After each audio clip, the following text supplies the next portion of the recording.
No início de março de 2014, um voo da Malaysian Airlines, transportando 239 passageiros, desligou suas comunicações e desapareceu misteriosamente.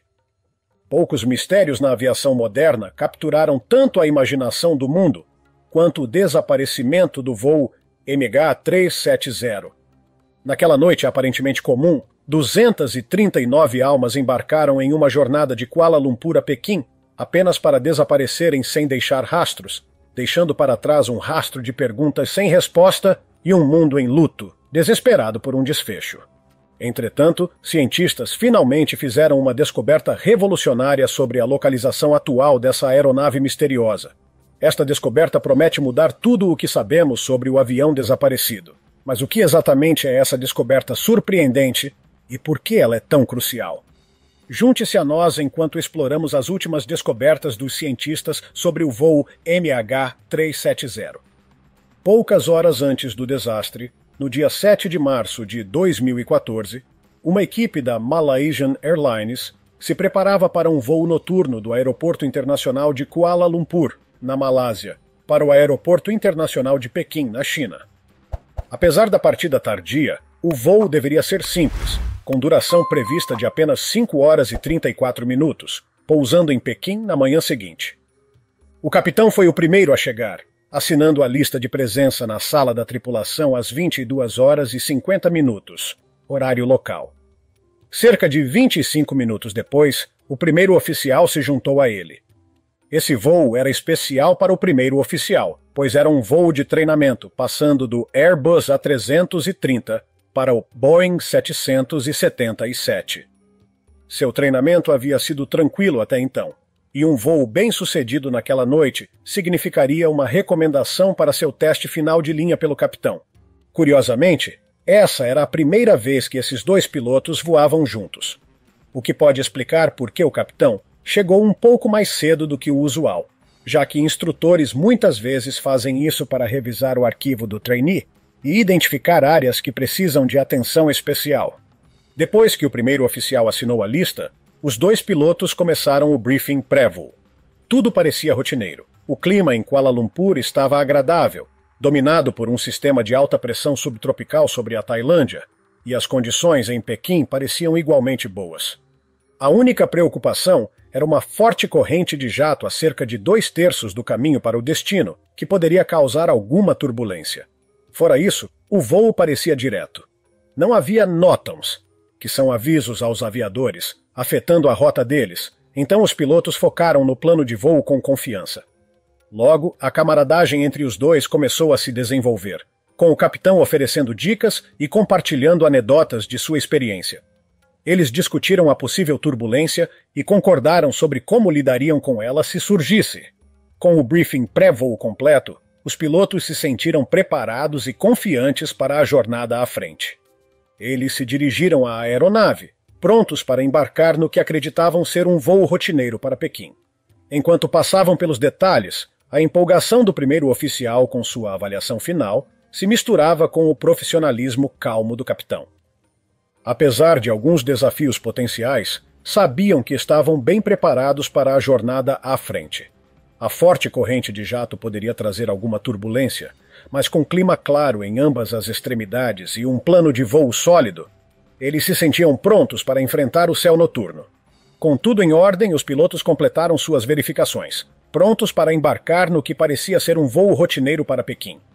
Para o voo, os pilotos tinham 2 aeroportos alternativos listados. Após considerar ambas as opções, decidiram por uma carga final de combustível de 49.100 quilos. Essa quantidade era perfeita para o voo, nem de mais nem de menos, e proporcionava cerca de 7 horas e 31 minutos de autonomia, 2 horas a mais do que o tempo de voo planejado. Esse combustível extra logo se provaria crucial na nossa história. O capitão era um experiente piloto de 53 anos, com uma impressionante carreira de 33 anos na Malaysian Airlines. Ele era casado, tinha 3 filhos e era um membro ativo da comunidade. Nos tempos livres, ele participava de um partido de oposição local, ajudava a entregar mantimentos para os idosos e gostava de mexer com eletrônicos. Financeiramente estável e saudável, Ele era visto como uma figura confiável e respeitada em sua comunidade. Sua carreira na aviação começou em 1981, quando ingressou em um programa patrocinado pela Malaysian Airlines. Após completar seu treinamento, começou a voar para a companhia aérea em 1983, subindo gradualmente na hierarquia, começando com o F-27, depois passando para o 730 e 7400 e o Airbus A330. Em 22 de setembro de 1998, recebeu o comando do Boeing 777, a aeronave que continuou a operar até esse voo. Seu histórico impecável e sua senioridade eventualmente o levaram a se tornar instrutor e examinador de tipo no 777. Até o dia desse voo, ele havia acumulado mais de 18.400 horas de voo, com 8.659 dessas no Boeing 777.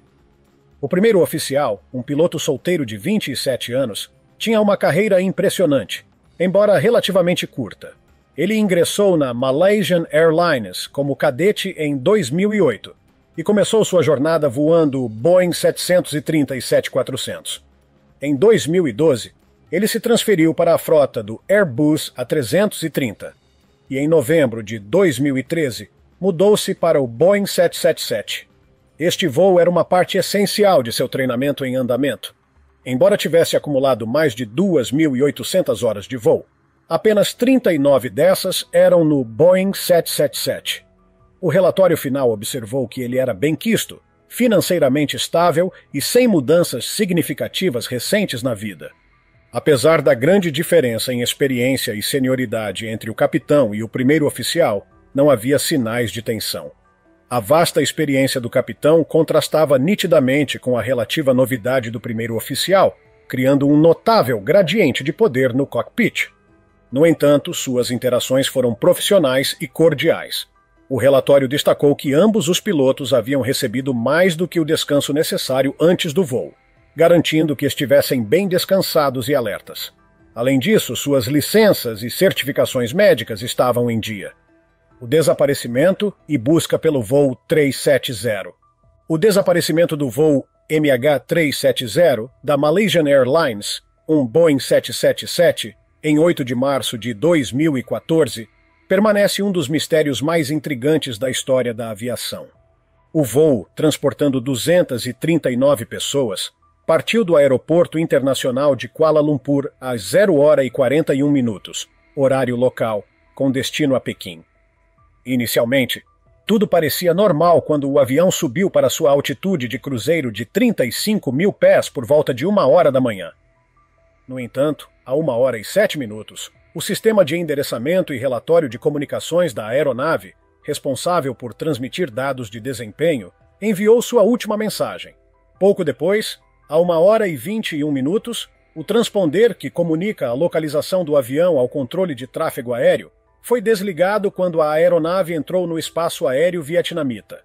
Essa cadeia misteriosa de eventos continuou e a última comunicação de voz do cockpit ocorreu a 1h19, quando um dos pilotos calmamente disse: "Boa noite, Malaysian 370.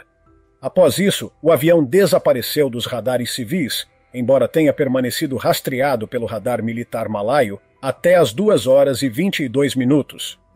A aeronave fez uma curva acentuada de volta através da Península Malaia e voou para noroeste sobre o Estreito de Malaca. O último contato do radar militar foi registrado sobre o Mar de Andamão. Apesar de ter desaparecido do radar convencional, a busca pelo voo 370 tornou-se mais complexa. Um satélite Inmarsat, posicionado em órbita geoestacionária sobre o Oceano Índico, captou sinais horários ou handshakes da aeronave, sugerindo que ainda estava no ar muito depois de perder o contato com o radar. O último desses sinais foi recebido às 8h11, indicando que o avião havia voado por várias horas, além de seu último contato com o radar. Essa revelação expandiu significativamente a área de busca, aumentando a complexidade e o mistério do desaparecimento. Inicialmente, os esforços de busca se concentraram no Mar do Sul da China, onde o avião foi visto pela última vez no radar civil. Mas, à medida que os dados sugeriam que o avião havia desviado da rota e seguido para oeste, a área de busca se expandiu para incluir o Estreito de Malaca e o Mar de Andamão. Então, em 15 de março, o governo malaio divulgou que a análise dos dados de satélite indicava que a aeronave poderia ter seguido uma de duas rotas: um arco para o norte sobre a Ásia Central ou um arco para o sul no Oceano Índico. Foi apenas em 24 de março que o primeiro-ministro malaio, Najib Razak, anunciou os resultados da análise adicional dos dados de satélite pela Inmarsat e pelo Departamento de Investigação de Acidentes Aéreos do Reino Unido, revelando a triste verdade. O voo terminou no remoto Oceano Índico Meridional, a sudoeste da Austrália, uma localização distante de qualquer massa terrestre, tornando a sobrevivência altamente improvável. A vasta e isolada extensão do Oceano Índico Meridional apresentou imensos desafios para a operação de busca, liderada pela Austrália, China e Malásia. Os esforços multinacionais vasculharam mais de 120 mil quilômetros quadrados do fundo do oceano. Apesar dessa busca exaustiva, nenhum destroço principal foi encontrado, levando à suspensão oficial da busca em janeiro de 2017. Essa suspensão foi um golpe devastador para as famílias dos passageiros e tripulantes que esperavam por um desfecho e respostas. Em janeiro de 2018, uma nova esperança surgiu quando o governo malaio contratou os serviços da Ocean Infinity, uma empresa privada, para retomar a busca com a condição de nenhum achado, nenhuma taxa. A Ocean Infinity utilizou drones subaquáticos avançados para examinar meticulosamente uma vasta extensão do fundo do oceano que permanecera inexplorada. Apesar de sua tecnologia de ponta e esforços exaustivos, essa busca também concluiu em maio de 2018 sem resultados. O desaparecimento do voo MH370 continua a intrigar especialistas e entusiastas da aviação, permanecendo como um dos mistérios mais duradouros da história do voo. Diversas teorias surgiram para explicar seu desaparecimento, variando de falhas técnicas a possibilidades sinistras como sequestro ou até mesmo suicídio do piloto. Seguindo o desaparecimento, o governo chinês conduziu verificações de antecedentes dos nacionais chineses a bordo do voo, não encontrando evidências que os ligassem ao terrorismo ou atividades violentas. Este trágico incidente provocou mudanças significativas nos protocolos de segurança e rastreamento da aviação, promovendo melhorias nos sistemas de comunicação das aeronaves e a implementação de relatórios obrigatórios de posições de aeronaves, especialmente em regiões remotas. O uso do protocolo WSPR. Em 2008, um astrofísico americano chamado Joseph Hutton Taylor Jr. começou a trabalhar em um projeto fascinante chamado Protocolo de Relatório de Propagação de Sinais Fracos, ou WSPR. Taylor, que ganhou um prêmio Nobel de Física em 1993 por seu trabalho com pulsares, também era um entusiasta do rádio amador. O WSPR é um protocolo projetado para transmissões de rádio de baixa potência, estudando como esses sinais viajam por longas distâncias em frequências baixas, médias e altas. Taylor desenvolveu um software de computador para analisar esses sinais, o que foi particularmente interessante para os radioamadores, pois esses sinais percorrem vastas distâncias e, ocasionalmente, se dispersam ao encontrar obstáculos, causando pequenas anomalias na intensidade do sinal. Essas anomalias, às vezes, podem ser usadas para melhorar a recepção geral. Um dos recursos principais do protocolo WSPR é que ele registrou os dados de recepção de milhares desses sinais em um banco de dados compartilhado desde 2008. É importante notar que Taylor nunca pretendeu que o WSPR fosse usado para rastrear aeronaves, nem acreditava que isso fosse possível. No entanto, em 2021, um engenheiro de sistemas de aviônicos chamado Richard Godfrey começou a explorar a ideia de usar o banco de dados WSPR combinado com algoritmos para procurar anomalias em várias transmissões simultâneas. Ele imaginou isso como um tipo de radar primário improvisado. Teoricamente, se você souber as localizações exatas do transmissor e do receptor, junto com a hora do dia e inúmeros outros fatores, pode ser possível usar pequenas anomalias simultâneas em vários desses sinais para rastrear algo como uma aeronave. O mais empolgante é que essa tecnologia amostra milhares de sinais a cada 2 minutos, potencialmente oferecendo muito mais informações do que estava disponível anteriormente. Godfrey percebeu esse potencial e, a partir de 2021, ele e seus colegas, Dr. Hannes Kutze e o professor Simon Maskell, começaram a analisar o banco de dados WESPR em busca de vestígios do voo MH370. Em um relatório divulgado em 31 de agosto de 2023, eles afirmaram ter encontrado exatamente isso. O que é verdadeiramente fascinante aqui é que essa análise se baseia em dados armazenados verificáveis. Pense nisso como evidências de DNA nos primeiros dias. O DNA não era muito útil inicialmente, mas com o tempo se tornou incrivelmente preciso e inestimável. Da mesma forma, pode haver informações ocultas dentro desses sinais de rádio. Os dados da equipe melhoraram significativamente desde suas descobertas iniciais, graças aos algoritmos em evolução. O último relatório oferece uma narrativa cativante. Inicialmente, os dados WSPR coincidiam bem com as informações de radar existentes até pouco antes do ponto de passagem conhecido como VAMP. Nesse ponto, os dados indicaram que a aeronave fez uma curva para uma direção mais oeste. Após essa curva, a trajetória da aeronave correu paralelamente à rota assumida, mas em um curso ligeiramente mais ao sul. Essa discrepância pode ser devido à imprecisão inerente da tecnologia ou do radar, especialmente porque o radar estava operando no limite de seu alcance efetivo. A trajetória do WSPR continuou para noroeste, interceptando o arco do primeiro handshake em Marsat, precisamente às 2 horas, 28 minutos e 15 segundos da manhã.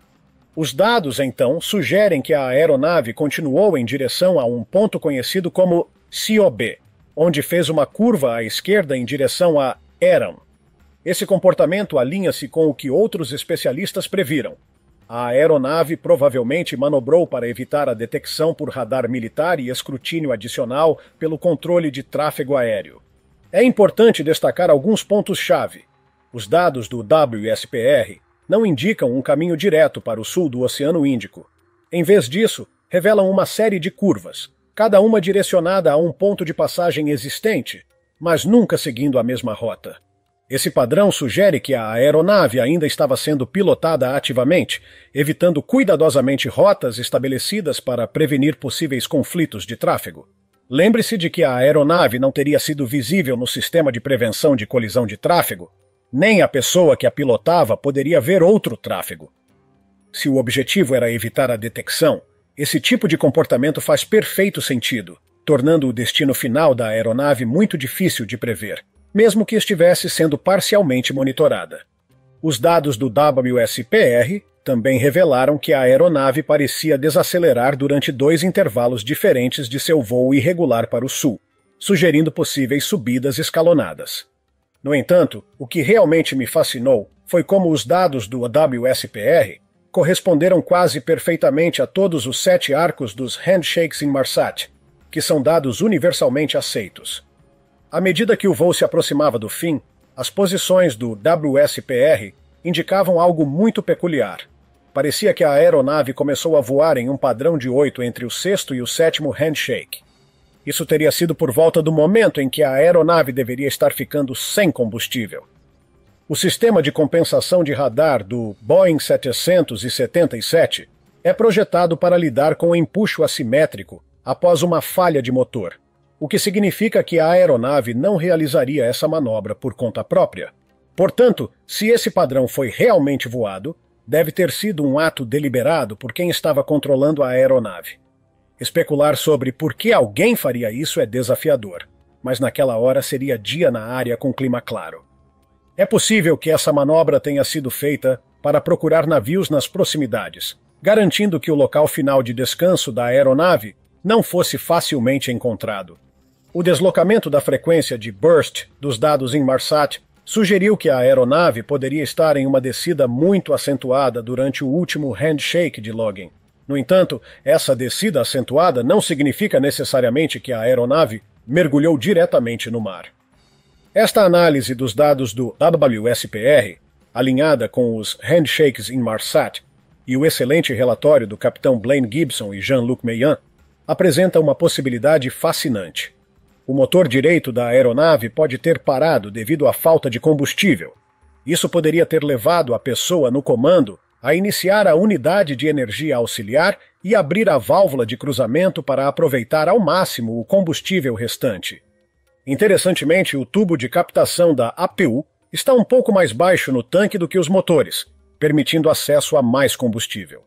O indivíduo no comando pode então ter desligado manualmente o motor restante para maximizar o uso da APU. Essa manobra estratégica manteria todos os controles de voo e sistemas operacionais pelo maior tempo possível e permitiria que os flaps fossem estendidos, o que seria impossível sem pelo menos um motor ou a APU funcionando. Quando o último login Inmarsat ocorreu, faltavam dados do sistema de entretenimento a bordo, entre outras coisas. Isso faz sentido se a aeronave estava sendo alimentada apenas pela APU, pois sistemas menos críticos, como o IFE, teriam sido desligados para conservar energia para sistemas mais essenciais. De acordo com os cálculos do capitão Blaine, se a aeronave estava em uma descida rápida, poderia ter terminado muito perto do sétimo arco. Alternativamente, se foi pilotada para maximizar sua planagem e pousar com os flaps selecionados em 30 graus, poderia ter terminado até 67 milhas náuticas mais ao sul. Os dados do EWSPR indicaram uma possível última posição às 8 horas, 19 minutos e 37 segundos, e após isso, nenhuma outra anomalia correlacionada foi encontrada. Sabemos que a aeronave acabou caindo no oceano, em ou perto da área já pesquisada, porque partes da aeronave, tanto internas quanto externas, foram descobertas. O mistério do MA370 aprofundou-se ainda mais quando o primeiro pedaço de destroços não foi descoberto até 29 de julho de 2015. Uma parte da asa direita, conhecida como flaperon, que apareceu na ilha francesa de Reunião, longe da área de busca das autoridades australianas no Oceano Índico, cerca de 3.700 quilômetros a oeste. Essa descoberta deu início a uma nova fase na busca pelo avião desaparecido. Nos 18 meses seguintes, um total de 26 peças adicionais de destroços foram encontradas espalhadas pelas costas de diversos países, incluindo Tanzânia, Moçambique, África do Sul, Madagascar e Maurício. Dessas 27 peças, 3 foram conclusivamente identificadas como pertencentes ao voo MH370 e 17 foram consideradas altamente prováveis de serem do avião. Alguns desses fragmentos, curiosamente, eram do interior da cabine, indicando que o avião se desintegrou. No entanto, ainda não se sabe se essa desintegração ocorreu no ar ou no impacto com o oceano. A análise do flaperon da asa encontrado na Ilha da Reunião e de uma peça do flap da asa direita descoberta na Tanzânia forneceu informações cruciais. Os resultados indicaram que o avião não executou uma descida controlada, o que significa que não foi guiado intencionalmente para um pouso na água. Essa descoberta sugere um fim mais caótico e descontrolado para o voo. Alguns especialistas teorizam que o voo MH370 pode ter atingido a água em uma posição quase vertical, o que poderia explicar os destroços espalhados e a condição dos fragmentos recuperados. As evidências reunidas a partir desses destroços têm sido fundamentais para reconstruir os momentos finais do avião, embora muitas perguntas permaneçam sem resposta. Agora é hora do tópico curioso de hoje. Os cientistas finalmente encontraram a localização do voo MH370 da Malaysian Airlines.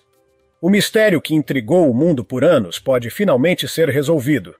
Em meio a inúmeras teorias, uma se destacou por suas implicações geopolíticas intrigantes. Em 2014, durante a controversa anexação da Crimeia pela Rússia, alguns especularam que espiões russos sequestraram o MH370 para desviar a atenção de suas ações. Enquanto as forças russas se moviam para a Crimeia e realizavam um referendo contencioso, a comunidade internacional, incluindo os Estados Unidos e a União Europeia, impôs sanções à Rússia. Esse pano de fundo tenso deu origem à teoria de que o MH370 foi desviado deliberadamente para uma área remota no Cazaquistão. Relatos de atividade militar em comum e a presença de pessoal russo na região reforçaram essa alegação. O Cazaquistão, um aliado próximo da Rússia com um aeroporto internacional capaz, foi sugerido como o esconderijo perfeito para o Boeing 777. Os apoiadores dessa teoria notaram que a última trajetória conhecida do avião sobre o Mar Cáspio, perto da cidade cazaque de Alma, onde o sinal do transponder foi perdido. O envolvimento do presidente do Cazaquistão, Nursultan Nazarbayev, um aliado próximo de Vladimir Putin, alimentou ainda mais a especulação. Embora a teoria careça de evidências concretas, a recente descoberta dos cientistas reacendeu o interesse e abriu novas vias na busca pela verdade por trás do desaparecimento do MH370. O que você acha dessa teoria? Deixe-nos saber seus pensamentos nos comentários abaixo. Possíveis causas do desaparecimento do voo 370. O desaparecimento do voo MH370 da Malaysian Airlines em 8 de março de 2014 permanece um dos mistérios mais intrigantes da história da aviação. Entre as várias teorias propostas para explicar o desaparecimento do avião, a ideia de um sequestro foi amplamente discutida. Essa teoria explora a possibilidade de que alguém tenha assumido o controle do avião e intencionalmente desviado sua rota. Logo após o desaparecimento do avião, surgiram muitas especulações sobre o que poderia ter acontecido. O fato de o sistema de endereçamento e relatório de comunicações da aeronave e os sinais do transponder terem sido perdidos levou muitos a acreditar que algo incomum havia ocorrido. Esses sistemas são cruciais para a comunicação entre a aeronave e o controle em solo, e sua perda súbita sugeriu uma ação deliberada. Várias evidências alimentaram a teoria do sequestro. Primeiro, o ACARS e o transponder foram desligados separadamente, o que requer conhecimento dos sistemas da aeronave. Isso indicava que alguém com conhecimento técnico poderia estar envolvido. Além disso, o avião fez uma curva acentuada para o oeste, desviando de sua rota planejada para Pequim, e depois voou ao longo da Península Malaia, virando para o sul e continuando sobre o Oceano Índico. Essa mudança complexa de direção sugeria que a aeronave estava sendo controlada ativamente. As autoridades realizaram verificações minuciosas nos passageiros e na tripulação. 2 passageiros foram encontrados viajando com passaportes roubados, levantando suspeitas. No entanto, esses indivíduos não tinham ligação com o terrorismo. Vários cenários foram propostos para explicar como um sequestro poderia ter ocorrido. Uma possibilidade é que um ou mais membros da tripulação estivessem envolvidos no sequestro, o que explicaria o conhecimento necessário para desativar os sistemas de comunicação e alterar a rota do voo. No entanto, verificações extensas nos antecedentes da tripulação não revelaram ligações com grupos extremistas ou atividades suspeitas. Outro cenário envolve sequestradores externos assumindo o controle do avião. No entanto, não foram encontradas evidências de luta ou comunicação do avião indicando um sequestro. Além disso, nenhum grupo terrorista reivindicou a responsabilidade pelo ato, o que é incomum em casos de sequestro. Apesar das evidências convincentes e dos cenários apresentados, a teoria do sequestro enfrenta vários desafios. Normalmente, sequestradores têm demandas específicas e buscam publicidade. No caso do voo MH370, nenhum grupo reivindicou a responsabilidade e nenhuma demanda foi feita, o que é atípico em sequestros tradicionais. Se o avião foi sequestrado, a escolha do Oceano Índico Meridional como destino é perplexa. Essa área é remota, sem valor estratégico ou locais conhecidos para pouso, tornando-a uma escolha incomum para sequestradores. O desaparecimento do voo MH370 continua a intrigar especialistas e o público, com a teoria do sequestro permanecendo uma das muitas possibilidades intrigantes neste mistério não resolvido. As buscas extensivas na área suspeita do acidente do voo MH370 renderam poucos destroços. As poucas peças encontradas não foram suficientes para fornecer evidências conclusivas de um sequestro ou qualquer outra causa específica. Uma das explicações mais debatidas para o desaparecimento é a teoria de suicídio em massa pelo piloto. Essa teoria sugere que o capitão Zaharie Ahmad Shah, o piloto do voo, deliberadamente causou o acidente, resultando na morte de todas as 239 pessoas a bordo. Nascido em 31 de julho de 1961, Zaharie ingressou na Malaysian Airlines e tinha a reputação de ser um piloto altamente qualificado e competente. Ele era conhecido entre seus colegas como um aviador meticuloso e apaixonado que amava seu trabalho.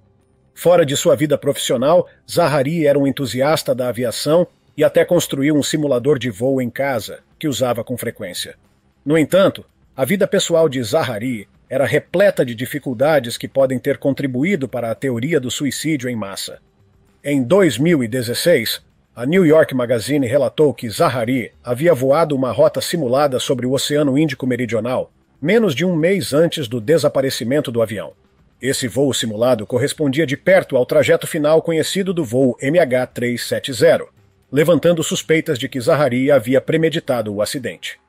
Investigações sobre a vida pessoal de Zaharie revelaram que ele estava enfrentando problemas conjugais significativos na época do desaparecimento.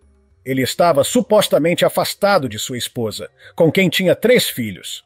Amigos e conhecidos descreveram-no como um homem solitário e perturbado, lidando com um casamento problemático e uma possível separação.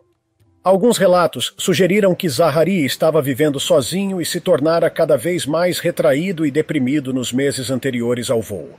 Além disso, Zaharie era politicamente ativo e apoiador do líder da oposição malaia, Anwar Ibrahim.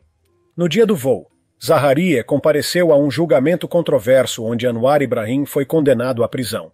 Essa conexão política levou à especulação de que Zaharie poderia ter sido motivado por razões políticas ou desespero pessoal, relacionado ao resultado do julgamento. A teoria do suicídio em massa sugere que Zaharie intencionalmente desativou os sistemas de comunicação da aeronave, como o ACARS e o transponder, para evitar a detecção. Essa ação exigiria um conhecimento significativo e expertise que Zaharie possuía. Após desativar esses sistemas, acredita-se que Zaharie tenha alterado manualmente a rota do voo, desviando-o de sua rota original para Pequim e voando para o remoto Oceano Índico Meridional. Os apoiadores da teoria de que o capitão Zaharie Ahmad Shah deliberadamente causou o acidente com o voo MH370 acreditam que suas ações foram muito deliberadas e cuidadosamente planejadas. Logo após a última comunicação com o controle de tráfego aéreo, o avião fez uma curva acentuada para o oeste. Em seguida, mudou de direção novamente sobre a Península Malaia e seguiu para o Oceano Índico. Isso sugere que alguém estava controlando ativamente a aeronave. Esforços de busca extensivos, que incluíram dados de satélite e mapeamento do oceano, mostraram que o avião continuou voando por várias horas após perder contato.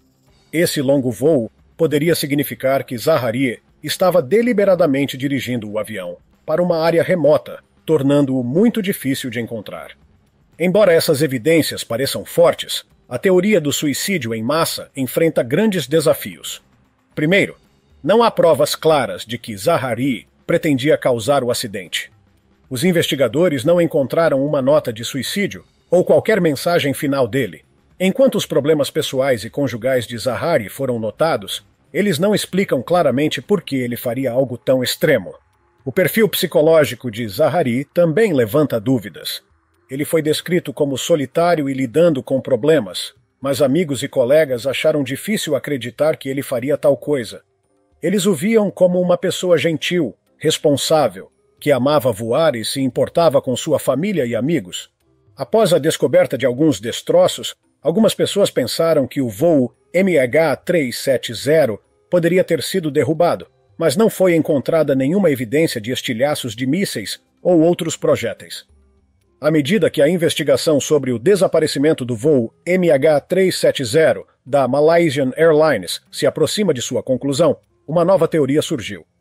Essa teoria sugere que espiões russos podem ter sequestrado o voo MH370 para desviar a atenção das ações da Rússia na Crimeia. Na época, a Rússia enfrentava escrutínio internacional por seu envolvimento na Crimeia, uma região da Ucrânia com uma população étnica russa significativa. Em fevereiro de 2014, forças russas se moveram para a Crimeia, levando a um referendo controverso e a subsequente anexação da área pela Rússia. A comunidade internacional, incluindo os Estados Unidos e a União Europeia, condenou essas ações e impôs sanções à Rússia.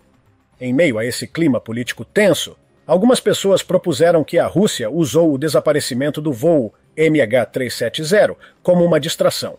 Segundo essa teoria, espiões russos sequestraram o avião e o desviaram para uma área remota no Cazaquistão, onde poderia ser escondido e usado como moeda de troca. O Cazaquistão, que tem laços estreitos com a Rússia, possui um grande aeroporto internacional capaz de abrigar um Boeing 777. Essa teoria ganhou atenção devido a relatos de atividade militar em comum e a presença de pessoal militar russo na região. Os apoiadores dessa teoria notaram que a trajetória do voo sobre o Mar Cáspio, que faz fronteira com o Cazaquistão, e que o sinal do transponder foi perdido perto da cidade cazaque de Alma. Além disso, o presidente do Cazaquistão, Nursultan Nazarbayev, era um aliado próximo do presidente russo Vladimir Putin, alimentando ainda mais a especulação. Apesar dessas conexões intrigantes, não há evidências concretas para apoiar a teoria de que a Rússia esteve envolvida no desaparecimento do voo MH370. A investigação não encontrou nenhuma prova de envolvimento russo, tornando essa teoria puramente especulativa. Enquanto as teorias sobre o destino do avião continuam abundantes, nenhuma pode explicar definitivamente o que aconteceu com o voo MH370 da Malaysian Airlines. Os destroços encontrados apenas alimentaram mais especulações e teorias sobre o misterioso desaparecimento do avião. O que você acha que aconteceu com o voo MH370 da Malaysian Airlines? Deixe-nos saber seus pensamentos nos comentários abaixo. Continue por aqui e assista a mais vídeos em nosso canal. Cuidem-se, pessoal!